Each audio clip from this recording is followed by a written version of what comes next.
ধারক এবং ধারকত্ব চ্যাপ্টারে তাহলে আমরা শুরু করছি আজকে 3 নম্বর অঙ্কটা। 3 নম্বর অঙ্কে বলছে যে একটি ধারকের দুটি পাতের মধ্যে বিভব পার্থক্য 20% বাড়লে ওই ধারকের মধ্যে সঞ্চিত শক্তির বৃদ্ধির পরিমাণ হবে। আচ্ছা, বলে 4টে অপশন দেওয়া রয়েছে। তো এখানে দেখো বলছে যেটা যে ধারকের দুটি পাতের মধ্যে বিভব পার্থক্যর সঙ্গে এখানে সঞ্চিত শক্তির একটা সম্পর্ক তাহলে আমাদের জানতে হবে। তো দেখো আমরা যেটা জানি যে সঞ্চিত শক্তি, যদি শক্তিকে আমরা ইউ দিয়ে লিখি, সেটা প্রপোর্শনাল টু হয় হচ্ছে ভি স্কোয়ার। এটা কী করে জানলাম? আমরা আগের দিন শিখেছিলাম কি না, U equal half C V square. এটা হচ্ছে আমাদের যে ধারকের মধ্যে সঞ্চিত শক্তির যে রাশিমালা, সেখান থেকে আমরা জানি যে U equal half C V square. তাহলে ইউ এর সঙ্গে ভি এর মানে বিভবের সম্পর্কটা কী রয়েছে? স্কোয়ার সম্পর্ক রয়েছে, মানে U proportional to V square. তো এখানে প্রশ্ন হচ্ছে যে বিভব পার্থক্য, মানে আমি যদি ভিটাকে 20% বাড়াই তাহলে শক্তির বৃদ্ধির পরিমাণ কত হবে? অ্যাকচুয়ালি পার্সেন্টেজে দিয়েছে, তাহলে আমাদের মানে কত পার্সেন্টেজ শক্তি বৃদ্ধি হলো সেইটা বার করতে হবে। তো তাহলে দেখো যদি ভিটাকে 20% বাড়ায়, তো মনে করে নেওয়া যাক যে শুরুতে আমাদের ভিটা ছিল 100, তাহলে ইনিশিয়ালি ধরে নেওয়া যাক যে ইনিশিয়ালি ভি ছিল আমার 100 ভোল্ট। এরপরে ভিটাকে আমি বাড়িয়ে দিলাম, বাড়িয়ে ধরো V2 করলাম, সেটা তাহলে কত হবে? নিশ্চয়ই 120 ভোল্ট হবে। তাহলে এটা 100 ভোল্ট ছিল, এটা 120 ভোল্ট। এবার এনার্জির যে পরিবর্তনটা সেইটা আমাকে বার করতে বলেছে। তাহলে আমি এইভাবে করবো, দেখো তাহলে পার্সেন্টেজ চেঞ্জ ইন এনার্জি, মানে শক্তির শতকরা পরিবর্তন যেটা, সেটা ইকুয়াল আমরা লিখতে পারি যে V2 square minus V1 square by V1 square into 100%। তো কী করে পেলাম এই ফর্মুলাটা? তো দেখো এখানে কি হচ্ছে না, যেহেতু ইউ এর সঙ্গে তোমার ভি স্কোয়ারের রিলেশন রয়েছে, সেক্ষেত্রে হাফ সি এই পার্টটা তো কনস্ট্যান্ট। তো সেক্ষেত্রে আমরা যদি half C V two square minus half C V one square by half C V one square করতাম, তো তোমার হাফ সি উপর নিচে ক্যান্সেল হয়ে যেত। সেই জন্য আমি কনস্ট্যান্ট পার্টটাকে আর নিইনি, যেটা ভ্যারিয়েবল সেই পার্ট নিয়ে কাজ করছি। এবার শতকরা পরিবর্তন তোমরা সবাই জানো যেটা করতে হয়, কি করতে হয় না, চেঞ্জ করতে হয়, মানে যেটা পরে হলো সেটা মাইনাস শুরুতে যেটা ছিল বাই শুরুতে যেটা ছিল, এই হচ্ছে ফর্মুলা, ইন্টু 100% করতে হবে। তো সেটা করা যাক। তাহলে V2 মান কত আছে? 120 ভোল্ট। তো আমি 120 স্কোয়ার লিখছি এখানে, মাইনাস V1 স্কোয়ার মানে 100 স্কোয়ার হবে, তাহলে বাই 100 স্কোয়ার ইন্টু 100%, এই হচ্ছে জিনিসটা। তাহলে 120 স্কোয়ার করলে তোমার হয় 12 স্কোয়ার মানে 144, তারপরে দুটো জিরো হয়ে যাচ্ছে, মাইনাস 100-র পরে দুটো জিরো বাই 100-র পরে দুটো জিরো, আচ্ছা 100-র পরে দুটো জিরো, রাইট, ইন্টু 100%, এই করতে হচ্ছে তাহলে আমাদের। তাহলে এটা যদি ক্যালকুলেশন করা যাক তাহলে হয়ে যাচ্ছে কত না, এখান থেকে তোমার হচ্ছে 4400, তাহলে হচ্ছে 4400 বিয়োগ করলে বাই হচ্ছে 100, দুটো শূন্য ইন্টু 100, জিরো জিরোগুলো কেটে যাচ্ছে, এই জিরোগুলো সব কেটে যাচ্ছে, তাহলে উত্তর হচ্ছে আমার 44%, সরি। তাহলে উত্তর হচ্ছে কত না, 44%। তাহলে দেখো এখানে অপশন নিশ্চয়ই আমরা পেয়ে যাচ্ছি। অপশন এখানে হচ্ছে অপশন ডি, 3 নম্বরের অঙ্ক, অপশন ডি 44%, এইটা হচ্ছে তাহলে আমাদের রাইট আনসার। 13 নম্বর অঙ্ক। 13 নম্বর অঙ্কে বলছে যে একটি সমান্তরাল পাত বায়ু ধারককে ভি বিভবে আহিত করে অপর একটি অনাহিত একই ধরনের ধারকের সঙ্গে সমান্তরাল সমবায়ে যুক্ত করা হলো। অপর ধারকটির মাঝে কে পরাবৈদ্যুতিক ধ্রুবকযুক্ত মাধ্যম থাকলে ধারক দুটির সাধারণ বিভব কত হবে? আচ্ছা, তাহলে দুটো ধারকের কমন বিভব একটা জিজ্ঞেস করছে। তো একটি সমান্তরাল পাত বায়ু ধারককে প্রথমে হচ্ছে কিনা ভি বিভবে আহিত করে নেওয়া হয়েছিল। তাহলে প্রথমে একটা ধারক রয়েছে, ধরে নেওয়া যাক প্রথম যে ধারকটা রয়েছে সেটার বিভব কত বলেছে? ভি বিভব বলেছে। আর পরে আর একটা অনাহিত, মানে সেখানে কিন্তু কোনো রকম বিভব ছিল না, অনাহিত বলতে আমরা V0 বুঝবো। তাহলে প্রথম একটা ধারক ছিল, সেখানে ভি বিভবে আহিত করা হলো, মানে চার্জ দেওয়া রয়েছে, কিছু পরিমাণ চার্জ রয়েছে, আহিত করা হয়েছে। পরেরটার কি অনাহিত, মানে কোনো চার্জ নেই, চার্জলেস, তার জন্য V0 হয়। তো আমাদের সাধারণ বিভবের ফর্মুলা যেটা হয় সেটা লিখে নাও যে V equal C1 V1 plus C2 V2 by C1 plus C2, এটা হচ্ছে সাধারণ বিভবের ফর্মুলা। এবার আমাদের এখানে যেটা বলেছে অঙ্কে যে দুটো একই ধরনের ধারক, তাহলে আমরা ধরে নিতে পারি যে দুটো ধারক একই ধরনের মানে প্রত্যেকের ধারকত্ব C, এটা ভেবে নেওয়াই যায়। তাহলে যেটা লিখতে পারি আমরা এই C1V1কে তাহলে আমি লিখতে পারি তাহলে সিভি প্লাস C2V2 যেটা, সেটাকে C2 জায়গায় ধরো সি লিখলাম, আর V2টা কত, V2টা 0, কারণ এটার তো বিভব 0, অনাহিত বলেছে, বাই C1 প্লাস C2, তার মানে এই পার্টটা আমার নেই, তাহলে উপরের পার্টটা হলো কি সিভি থাকলো উপরের পার্টটা, নিচের পার্টটা হয়ে যাচ্ছে কি C1টাকে আমরা সি লিখছি প্লাস C2 যেটা মানে সেকেন্ড ধারক যেটা, তো সেটা অ্যাকচুয়ালি যেটা হয়েছে সেকেন্ড ধারকটাই বলেছে যে এই অপর ধারকটির মাঝে কে পরাবৈদ্যুতিক ধ্রুবকযুক্ত মাধ্যম রয়েছে। তার মানে যখনই ধারকের সঙ্গে কোনো একটা পরাবৈদ্যুতিক যুক্ত মাধ্যম থাকবে তখন ধারকের ধারকত্ব কিন্তু সি থাকবে না, বদলে যাবে, বদলে কত হবে, এখানে হয়ে যাবে কিন্তু কেসি। তো সেই কারণে C2-র মান হয়ে যাচ্ছে কিন্তু কেসি। বোঝা গেল কেন এটা হলো? না ধরো আমরা যদি একটা সমান্তরাল বাধারকের কথা বলি, সেখানে আমাদের ফর্মুলা হয় C=ε0 α/d। এবার তোমরা খেয়াল করেছো যে এটা কখন হয় না, যখন ওই পাতধারকের মাঝে বায়ু মাধ্যম থাকে। যদি পাতধারকের মাঝে বায়ু মাধ্যম ছাড়া অন্য কোনো মাধ্যম থাকে, মানে ধরো একটা কে মাধ্যম রয়েছে, তখন কিন্তু সি এর ফর্মুলা হয়ে যায় এরকম, একটা কে গুণ হয়ে যায়।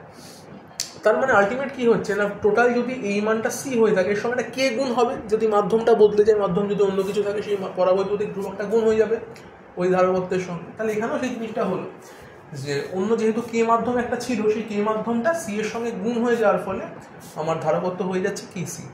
আচ্ছা এবার থাকো বলে যদি সি ক্যান্সেল হয়ে যায় তাহলে পড়ে থাকছে হচ্ছে V/1 + k। তাহলে এটাই হচ্ছে আমার সাধারণ বিভবের মান। তাহলে দেখো এখানে অপশন ডি রয়েছে V/1 + k, তাহলে এটাই হচ্ছে রাইট আনসার। আচ্ছা 13-র পরে হচ্ছে 14 নম্বর অঙ্ক। 14 নম্বর অঙ্কে বলছে 3 মাইক্রোফ্যারাড, 6 মাইক্রোফ্যারাড, আবার একটা 6 মাইক্রোফ্যারাড ধারকত্ব বিশিষ্ট তিনটি ধারককে শ্রেণী সমবায়ে যুক্ত করে তাদের 120 ভোল্ট উৎসের সঙ্গে সংযুক্ত করা হলো। ভোল্ট এককে 3 মাইক্রোফ্যারাড ধারকত্ব বিশিষ্ট ধারকের দুই প্রান্তে বিভব প্রভেদ কত হবে? আচ্ছা তাহলে এখানে তিনটে আমার ধারক দেওয়া রয়েছে। আচ্ছা তিনটে ধারক যদি দেওয়া থাকে তো সেখানে এদেরকে বলছে কি হয়েছে না, শ্রেণী সমবায় যুক্ত করা হয়েছে। তাহলে তিনটে ধারক ধরো রয়েছে, এরকম তিনটে ধারক আমরা পরপর নিয়ে নিচ্ছি, নিয়ে এই তিনটে ধারককে শ্রেণী সমবায় যুক্ত করা হয়েছে। এটা 3 মাইক্রোফ্যারাড, পরেরটা রয়েছে 6 মাইক্রোফ্যারাড এবং তারপরেরটাও 6 মাইক্রোফ্যারাড, তিনটে ধারক, এবং এদেরকে 120 ভোল্ট উৎস মানে এটা ব্যাটারির সঙ্গে লাগানো সংযুক্ত করা হয়েছে, 120 ভোল্ট ব্যাটারির সঙ্গে সংযুক্ত করা হয়েছে। আচ্ছা প্রশ্ন হচ্ছে ভোল্ট এককে 3 মাইক্রোফ্যারাড ধারকত্ব বিশিষ্ট ধারকের দু প্রান্তে বিভব প্রভেদ কত হয়, মানে এই জায়গাটাতে, এই যে 3 মাইক্রোফ্যারাড এই জায়গাটার আমার পোটেনশিয়াল ডিফারেন্স ভোল্টেজ ড্রপ কত, এইটা জিজ্ঞেস করছে। তো কিভাবে আমরা এই অঙ্কটা করতে পারি, কি করে বার করতে পারি? তো খুব সহজ, কিভাবে করছি দেখো। এখানে আমরা কি করব, আমরা জানি যে যখন শ্রেণী সমবায় ধারকগুলোকে যুক্ত করা হয় তখন প্রত্যেকের মধ্যে যে আধানগুলো জমা হয়, তোমরা সবাই জানো যে এখানে প্লাস আধান জমবে, এখানে মাইনাস আধান জমবে, এখানে প্লাস, এখানে মাইনাস, এখানে প্লাস, এখানে মাইনাস, এইভাবে আধানগুলো জমবে। এবং শ্রেণী সমবায়ের মানে যেটা রয়েছে, মানে বৈশিষ্ট্য রয়েছে, সেটা হচ্ছে কি না প্রত্যেকে কিন্তু সমান পরিমাণে আধান নিজেদের মধ্যে রাখে। বেশ, তাহলে যদি আমি ভেবে নিই যে এই তিনটে ধারকের বদলে যদি আমি একটা মাত্র ধারক নিয়ে কাজ করি, আমরা যেরকম তুল্য ধারকত্বের ব্যাপারটা শিখেছি না, তাহলে তুল্য ধারকের ক্ষেত্রেও যদি আমরা এখানে ওই 120 ভোল্ট বিভব প্রভেদ করি, তাহলে দেখতে পাবো যেটা যে এরা প্রত্যেকে যে আধান নিজেদের মধ্যে সঞ্চিত করে, তাহলে সেখানে একটা মাত্র ধারকও সেই একই পরিমাণ আধান নিজের মধ্যে সঞ্চিত করবে। তাহলে আমি এখান থেকে জানতে পেরে যাব যে এইগুলোর মধ্যে কত করে করে আধান সঞ্চিত আছে। আমি যদি জানতে পারি যে এটার আধান কত, তাহলে প্রত্যেকের আধানগুলো এর সঙ্গে সমান হবে। এবং সেখানে কি করব না, আমাদের বল করতে হবে কি না এই 3 মাইক্রোফ্যারাডের জন্য কত ভোল্টেজ ড্রপ হয়েছে। আমরা ফর্মুলা জানি কি Q = CV। তাহলে আমরা যদি Q জানতে পেরে যাই, C জানতে পেরে যাই, তাহলে এই Vটা জানতে পেরে যাবো যে কত ভোল্টেজ ড্রপ হচ্ছে। তাহলে আমাদের আলটিমেট কাজ হচ্ছে যে আমি এই সিটা জানি 3 মাইক্রোফ্যারাড, আমায় জানতে হবে 3 মাইক্রোফ্যারাডে কত কিউ আধান সঞ্চিত হয়েছে।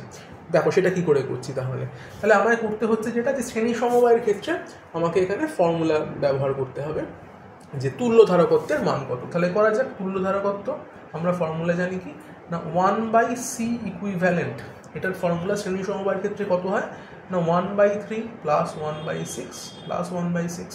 তাহলে এখান থেকে লসাগু করলে 6 হবে, 3 × 6 2 + 1 + 1 মানে 2 এর আগে 3 এর আগে 4 মানে 4/6, উপর নিচে কাটলে 2/3।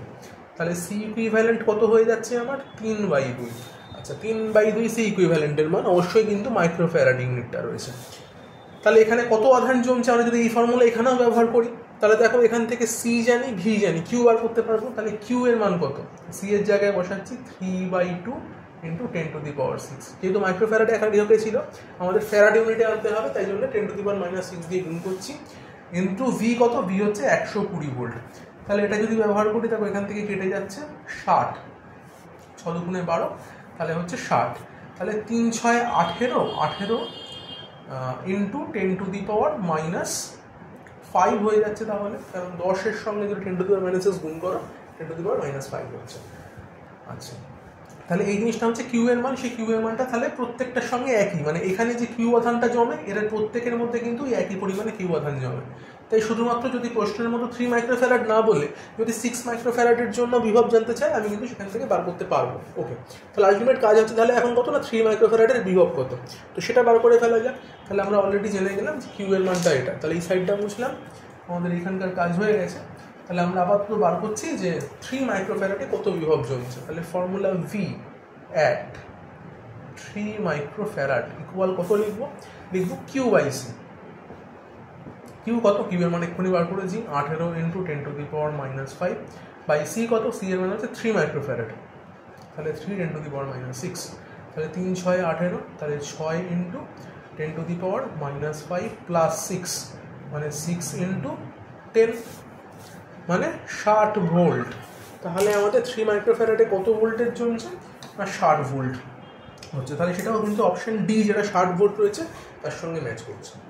বেশ, তাহলে আমরা 14 নম্বর অঙ্ক করলাম। 14 নম্বর অঙ্কের পরে যে অঙ্কটা রয়েছে সেটা হচ্ছে 18 নম্বর অঙ্ক। 18 নম্বর অঙ্কে হচ্ছে কি না, সি ধারকত্ব বিশিষ্ট একটা ধারককে ভি বিভবে আহিত করা হয়েছে। একে ঘিরে একটা বদ্ধতল যদি কল্পনা করা হয়, তাহলে বদ্ধতলের মধ্য দিয়ে নির্গত মোট তড়িৎ ফ্লাক্সের মান কত জিজ্ঞেস করছে। আচ্ছা, তাহলে তড়িৎ ফ্লাক্স আমরা কোথায় পড়েছি? ইলেকট্রিক ফিল্ড চ্যাপ্টারে পড়েছি। সেখানে বদ্ধতল মানেই সেখানে কিন্তু গাউসিয়ান ফর্মুলাগুলো ব্যবহার হওয়া উচিত বা ব্যবহার হতে পারে। দেখা যাক কি হচ্ছে। এখানে বলছে যে সি ধারকত্ব বিশিষ্ট একটা ধারককে ভি বিভবে আহিত করা হয়েছে। ওকে, তাহলে তার মধ্যে নিশ্চয়ই কিউ পরিমাণ আধান জমবে, কোনো প্রবলেম নেই। তাহলে নিশ্চয়ই আধান কত জমবে? কিউ ইকুয়াল সিভি, এই পরিমাণ আধান জমবে। একে ঘিরে একটা বদ্ধতল কল্পনা করা হয়েছে। বদ্ধতলের মধ্য দিয়ে নির্গত মোট তড়িৎ ফ্লাক্সের মান কত? আমরা জানি কত, ফ্লাক্স মানে কত হয়? Q/ε0। তাহলে এখানে হবে কি CV/ε0। দেখো কোথায় ম্যাচ করছে, এখানে ফর্মুলা কিন্তু CV/ε0, অপশন ডি। আচ্ছা, 18 নম্বর অঙ্ক হলো। নেক্সট হচ্ছে 19 নম্বর অঙ্ক। চলে আসছি, কম্পিউটারের র্যামে একটি ধারকের ধারকত্ব 64 মাইক্রোফ্যারাড। তাহলে একটা ধারকের ধারকত্ব বলে দিচ্ছে যে 64, সি ইকুয়াল লিখছি 64 মাইক্রোফ্যারাড। আচ্ছা, যদি ধারকটিকে 5.5 ভোল্টে আহিত করা হয়, ধারকটিকে যদি 5.5 ভোল্টে আহিত করা হয়, তাহলে ঋণাত্মক পাতে কটি অতিরিক্ত ইলেকট্রন থাকবে? আচ্ছা, ধারকটিকে যদি 5.5 ভোল্টে আহিত করা হয়, তাহলে ঋণাত্মক যে পাতটা, নেগেটিভ, সেখানে কটা অতিরিক্ত ইলেকট্রন থাকবে, এই প্রশ্নটা করা হচ্ছে। বেশ, তাহলে এখানে ভোল্টেজ দেওয়া রয়েছে, ভি দেওয়া রয়েছে 5.5 ভোল্ট। বেশ, তাহলে আমরা কি করব? আমাদের ফর্মুলা হচ্ছে কিউ ইকুয়াল সিভি, সেটাই ব্যবহার করব। সি এর মান রয়েছে 64 × 10⁻6 ইন্টু ভি এর মান দেওয়া রয়েছে 5.5 ভোল্ট। আচ্ছা, তাহলে এখানে তো আমাদের একটু ক্যালকুলেশন করতে হবে, করে দেখতে হবে যে কিউ এর মানটা কত হচ্ছে।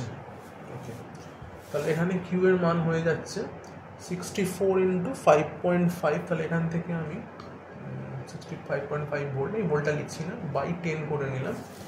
তাহলে 64 × 55 এটা কত হচ্ছে একটু চেক করতে হবে। আচ্ছা, তাহলে দেখে নেওয়া যাক। 64 × 55 করলে হচ্ছে 3520 ইন্টু 10⁻10টা যদি উপরে উঠে যায় তাহলে হয়ে যাচ্ছে -7, 10⁻⁻7। আচ্ছা,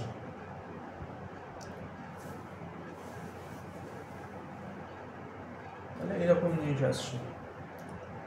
আচ্ছা, এবার প্রশ্ন হচ্ছে এখানে যে ঋণাত্মক পাতে কটা অতিরিক্ত ইলেকট্রন থাকবে।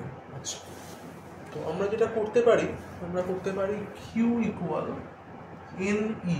এটা কেন করছি না, এটা হচ্ছে আমাদের আধানের যে কোয়ান্টাইজেশন, সেখান থেকে আমরা নাম্বার অফ ইলেকট্রনস বার করতে পারি, কারণ কটা ইলেকট্রন থাকবে জিজ্ঞেস করছে। তাহলে কিউ এর মান হচ্ছে 3520 10⁻⁻7 ইকুয়াল n ইন্টু ইলেকট্রনের আধান হচ্ছে 1.6 10⁻⁻19 এরকম কিছু হয়।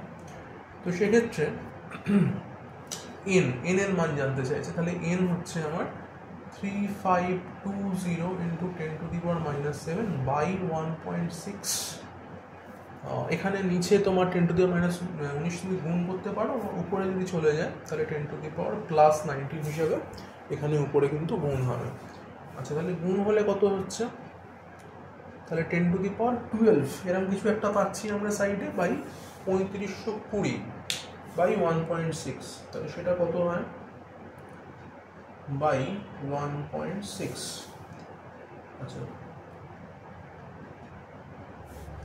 3520 বাই 1.6 মানে হচ্ছে তোমার এখানে 2200 ইন্টু 10⁻, তোমার এদিকে হয়ে যাচ্ছে +12। তাহলে আশা করি হয়তো অপশানে কোনো রকম ভুল থাকতে পারে, আমাদের কিন্তু এটাই আসছে 2200 10⁻12, এটাই হবে রাইট আনসার। আচ্ছা ঠিক আছে, তারপরে 19-এর পরে, আচ্ছা এরপরে আমরা চলে যাচ্ছি 73 নম্বর অঙ্কে। এখানে বলছে যে প্রদত্ত চিত্রে এ ও বি এর মধ্যে তুল্য ধারকত্ব কত বার করতে হবে। তাহলে ছবি এঁকে দিয়েছে খুব সুন্দর, দেখো এখানে করেছে কি, এই একটা ধারক দিয়েছে উপরে, এই সাইড দিয়ে নিচে আর একখানা ধারক এরকমভাবে দিয়ে দিয়েছে। আচ্ছা, এইখানে সাইড আর একটা ধারক দেওয়া রয়েছে, আর এইখানে নিচে একটা ধারক দেওয়া রয়েছে, এরকম একটা ছবি দিয়েছে, দিয়ে দিকে এ দিয়েছি, এ টার্মিনাল, এখানে বি টার্মিনাল। তো মনে রাখবে কি যে তোমার টার্মিনাল মানে হচ্ছে যে এইগুলোর অ্যাক্রসে কিন্তু অ্যাকচুয়ালি তোমার সোর্স ভোল্টেজটা অ্যাটাচ করা থাকবে, এবং তার রেসপেক্টে মানে এবির রেসপেক্টে তুল্য ধারকত্ব বার করতে হবে। তো এটা রয়েছে 1 মাইক্রোফ্যারাড, এটা রয়েছে 1 মাইক্রোফ্যারাড, উপরেও 1 মাইক্রোফ্যারাড, আর নিচে রয়েছে 2 মাইক্রোফ্যারাড। ওকে, তো এটাকে করতে হবে। দেখো এখানে যেটা হয়েছে, তোমার এর সঙ্গে কানেকশন কার রয়েছে, এর একটা প্রান্তের সঙ্গে এটার কানেকশন রয়েছে, আর একটা প্রান্তের সঙ্গে এটার কানেকশন রয়েছে। তাহলে আমরা যেটা করতে পারি আলটিমেট, এই এ প্রান্তের সঙ্গে, ধরো এটা এ প্রান্ত, তাহলে তার সঙ্গে যেমন ছবি আঁকতে পারি, এভাবে 1 মাইক্রোফ্যারাডকে আঁকতে পারি, এটাকেও ঘুরিয়ে আঁকতে পারি। এই 1 মাইক্রোফ্যারাডের একটা প্রান্ত রয়েছে এর সঙ্গে অ্যাটাচ, তাহলে ঘুরিয়ে আঁকতে পারি, আর একটা প্রান্ত রয়েছে এই 1 মাইক্রোফ্যারাডের শেষের সঙ্গে অ্যাটাচ, তাহলে এইভাবে এঁকে দিতে পারি। এটা গেল। এবার এখানে কি হয়েছে দেখো, এই 1 মাইক্রোফ্যারাডটার সঙ্গে আবার এই 1 মাইক্রোফ্যারাডটা অ্যাটাচ রয়েছে, তাহলে এখানে আমি আলটিমেট 1 মাইক্রোফ্যারাড এটাকেও করে দিতে পারি, এবং এই টার্মিনালটা আমার বি টার্মিনাল হয়ে গেল। তাহলে 2 মাইক্রোফ্যারাড কিভাবে অ্যাটাচমেন্ট রয়েছে সেটা আমাকে চেক করতে হবে। 2 মাইক্রোফ্যারাড দেখো কার সঙ্গে অ্যাটাচ রয়েছে, 1 মাইক্রোফ্যারাডের সঙ্গে এবং এর সঙ্গে। এর সঙ্গে দেখো কানেকশন রয়েছে 2 মাইক্রোফ্যারাডের একটা, এর সঙ্গে যেমন 1-এরও কানেকশন রয়েছে, এর সঙ্গে কিন্তু 2-এরও কানেকশন রয়েছে, তাই জন্য আমাকে এইভাবে আঁকতে হবে 2টাকে। এটা 2 মাইক্রোফ্যারাড এবং এর শুরু হয়েছে এখানে, শেষ হচ্ছে কোথায়, বিতে, তাহলে শেষ হচ্ছে বিতে, তাহলে এইভাবে বিটা দেখিয়ে দাও।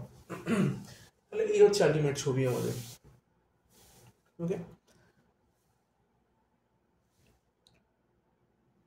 তাহলে এখানে কি করছি দেখো, এবারে আমাদের এই 1 এটা 1-এর সঙ্গে 1 ছিল, 1 প্যারালাল রয়েছে, তার সঙ্গে এই 1টা সিরিজ এবং পুরোটার সঙ্গে 2 আবার প্যারালাল। তাহলে আমরা জানি প্যারালাল কানেকশন মানে 1 তাহলে এটাকে আলটিমেট আমরা কিভাবে লিখতে পারি, এর পরের ছবিটা আমরা এখানে দেখাচ্ছি। এর পরের ছবি হচ্ছে 1 এর তুল্য রোধ হচ্ছে আমাদের আলটিমেটলি 2 মাইক্রোফ্যারাড। কেন না, আমাদের ফর্মুলা হচ্ছিল কি না, যখন প্যারালাল কানেকশন থাকে তখন C1 এর সঙ্গে C2 যোগ হয়ে যায়, তাহলে এখানে যোগ হয়ে গেল 1 + 1 2, তার সঙ্গে এই 1 রয়েছে আবার সিরিজে, তার সঙ্গে এই 2টা প্যারালাল, তাহলে এখানে 2 এর সঙ্গে 1 সিরিজ, তাহলে সেখানে তারপরের ছবিটা কত দাঁড়াচ্ছে, এরপরের ছবিটা হচ্ছে 2, এরপরের ছবিটা এখানে একটা ধারক হবে, দুটোর বদলে যদি একটা ধারককে দেখি তাহলে সেটা হচ্ছে 2 × 1 / 2 + 1, আর নিচে হচ্ছে 2। তাহলে আলটিমেট এটা যদি তুল্য ধারকত্ব বার করতে যাই সেটা কত হচ্ছে 2/3 + 2, তাহলে হচ্ছে 8/3, তাহলে আমাদের উত্তর হচ্ছে 8/3 মাইক্রোফ্যারাড। তাহলে দেখো সেটা কোন অপশন ম্যাচ করছে, ফার্স্ট অপশনটা, অপশন এ হচ্ছে 8/3 মাইক্রোফ্যারাড, সেটা কারেক্ট আনসার। আচ্ছা এরপরে চলে যাও 9 নম্বর অঙ্ক। একটা 9 নম্বর অঙ্কে হচ্ছে কিনা, অসীম সংখ্যক ধারক যাদের ধারকত্ব রয়েছে 1 মাইক্রোফ্যারাড, 2 মাইক্রোফ্যারাড, 4 মাইক্রোফ্যারাড, এরকমভাবে একটা সিকোয়েন্স রয়েছে, সেগুলিকে শ্রেণীতে যুক্ত করা হলে তুল্য ধারকত্ব কত হবে এরকম একটা বলছে। আচ্ছা, তো এগুলোকে যদি আমরা পরপর শ্রেণীতে অ্যাটাচ করে দিই, তাহলে সেক্ষেত্রে আমরা দেখো এইভাবে যদি করি, শ্রেণী সমবায় লাগাতে বলছে। প্রথমে 1 লাগাচ্ছি, 2 লাগাচ্ছি, 4 লাগাচ্ছি, এরকম ভাবে চলছে। তাহলে 1, 2, 4, 8 এরকম ভাবে চলতে আরম্ভ করবে। তো সেখানে বলছে যে এদের তুল্য ধারকত্ব কত হবে। তো বিষয়টা কিরকম তাহলে না, আমি যদি শ্রেণী সমবায় পরপর ধরো এখানে মানে C1, C2, C3, C4 করে লাগাতাম, সেখানে আমাকে তুল্য ধারকত্ব বার করার ফর্মুলা হতো কি 1/C equivalent equal 1/C1 plus 1/C2 plus 1/C3, এরকম ভাবে আমরা চলতাম গোজ অন টু ইনফিনিটি, তাই তো। এবার যত আমরা এদিকে বাড়াবো তত আলটিমেটলি জিনিসটা কিন্তু কনভার্জ করে যাবে, মানে 1/∞ ইকুয়াল সামথিং কিন্তু 0। মানে আমি যদি এদিকে 1/∞ করি, সেটার ভ্যালু কত দেবে, সেটার ভ্যালু কিন্তু 0 দেবে, তাই তো। তাহলে প্রথম দিককার জিনিসগুলো আমি কিছু একটা ভ্যালু পেতে পারি এবং আলটিমেট সি ইকুইভ্যালেন্ট এখানে বার করার চেষ্টা করতে হবে। আচ্ছা, তো তাহলে কিভাবে করতে পারি জিনিসটা দেখো। প্রথমে হচ্ছে কি 1 plus half plus 1/4 plus 1/8 plus এই সিকোয়েন্স রয়েছে। এবার তোমরা যারা জিপি সিরিজ করেছো তারা তো মানে নিশ্চয়ই করতে পারবে এই জিনিসটা। আমি সেই জন্য আর কিন্তু এই দিকটাই যাচ্ছি না। তোমরা নিজেরাই এটা করে, নিজেরা হোমওয়ার্ক থাকছে, এটা করে আমাকে লিখবে যে কত হবে আলটিমেট সি ইকুইভ্যালেন্ট, মানে এটা যা হবে করে উল্টোতে হবে জিনিসটাকে। তো আশা করি তোমরা জানো কি করতে হবে। এটা ইনফাইনাইট সিরিজ। আচ্ছা, তারপরে চলে যাচ্ছি 11 নম্বর অঙ্ক। 11 নম্বর অঙ্কে হচ্ছে যে একটা সদৃশ্য ধারকগুলির প্রত্যেকটি ধারকত্ব রয়েছে 1 মাইক্রোফ্যারাড, এ আর বি এর মধ্যে তুল্য ধারকত্ব বার করতে হবে। তো এটা একটা শেখার জিনিস আছে। এখানে কিভাবে অঙ্কটা করছি দেখো, এখানে এইরকম ভাবে ধারকগুলোকে এইভাবে অ্যাটাচ করা রয়েছে, অনেকগুলো ধারক রয়েছে এভাবে অ্যাটাচ করা রয়েছে, এবং তার মাঝে কিছু শর্ট করা রয়েছে। এই যে এভাবে যে দাগগুলো দেওয়া হচ্ছে না, এগুলোকে আমরা বলছি শর্ট। এইভাবে শর্ট করা হয়েছে, এরকম ভাবে শর্ট করা হয়েছে প্রত্যেকটা ধারককে। এখানে কানেকশন রয়েছে, এই একটা রয়েছে এরকম ভাবে, তারপরে রয়েছে এখান থেকে এইভাবে শর্ট করা আছে। এবং এই আর বি শর্ট করা মানে হচ্ছে যে একটা তার দিয়ে কানেকশন জুড়ে দেওয়া, মাঝে কিছু যখন ধারক নেই, রোধ নেই, কিছু নেই, সেটাকে আমরা বলি শর্ট সার্কিট বা শর্ট কানেকশন। তো এবারে যেটা হয়, শর্ট কানেকশন মানে এরকমটা যে আমাদের যেখান থেকে কানেকশনটা শুরু হলো সেখানকার বিভব যা থাকবে, আফটার শর্ট করার পরেও এখানেও কিন্তু বিভবটা একই থাকবে। মানে এখানে যদি ভোল্টেজটা ধরো VA হয়ে থাকে, তাহলে এই জায়গাটার ভোল্টেজটাও VAই হবে।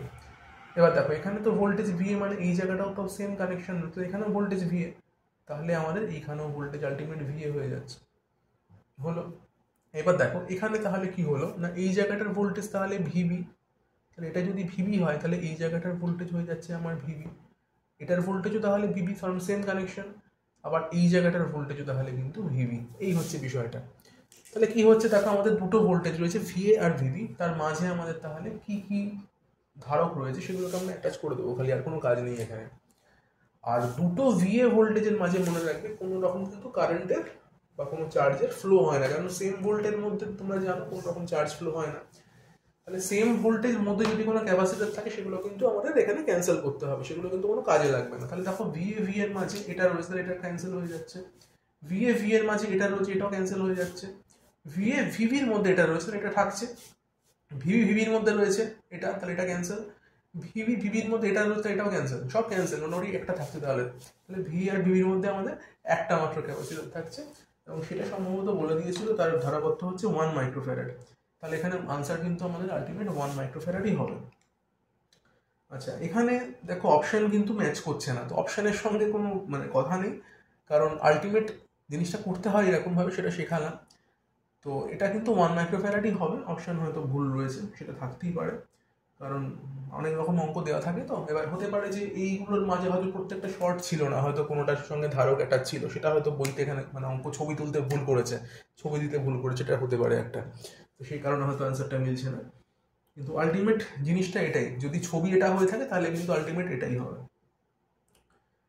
আচ্ছা, তো আমরা এর পরের অঙ্কে যাব। কারণ মাঝে আর কিছু পরে দেখানো নেই। এখানে 11 নম্বর হলো, 11-এর পরে। আচ্ছা, আমরা দেখে নেব 6 নম্বর অঙ্কটা। এখানে বলছে যে C1 ধারকত্বের একটা ধারককে ভি বিভবে আহিত করে C2 ধারকত্বের একটি অনাহিত ধারকের সঙ্গে সমান্তরাল সমবায় যুক্ত করা হলো। প্রতিটি ধারকের দুপ্রান্তের বিভব প্রভেদ কত হবে?